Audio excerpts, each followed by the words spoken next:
ছেলেরা বড়ই রহস্যময়। আমরাও মেয়েদের মতোই কষ্ট পাই, কাঁদতেও চাই হয়তো। আমাদের মন কাঁদে, কিন্তু চোখে জল আসে না বা আনতে পারি না আমরা। এটা বিধাতার সৃষ্ট নিয়ম।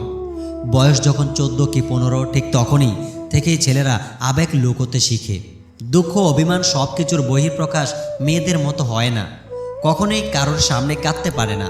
পাশের বালিশে নালিশ জমে, নিকোটিন হিসেবে রাখে হারিয়ে যাওয়া সম্পর্কের। ছেলেরা সবসময় অন্যের চোখে স্ট্রং একজন মানুষ হতে চান।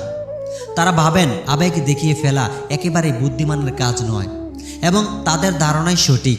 আপনি নিজের আবেগ কারো সামনে দেখিয়ে ফেললে তার হাতে আপনার দুর্বলতা তুলে দেওয়া হয়, যা ইচ্ছে করলে সামনের মানুষটি আপনার ক্ষতির জন্য ব্যবহার করতে পারেন।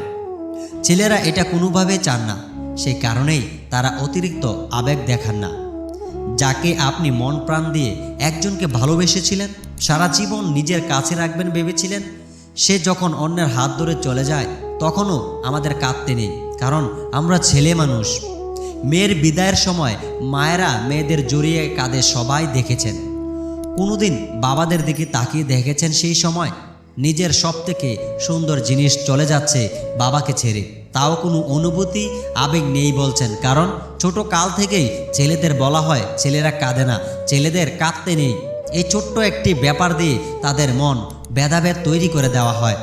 ছোট কাল থেকেই তারা আবেগ দেখাতে একেবারে অভ্যস্ত থাকেন না, যার ফলে বড় হয়ে এই আবেগ দেখানোর বিষয়টি তাদের জন্য লজ্জার ব্যাপারেই মনে হয়। আমরা ছেলেরাও কাঁদি, তবে সেটা চোখ দিয়ে নয়, আমরা কাঁদি হৃদয় দিয়ে।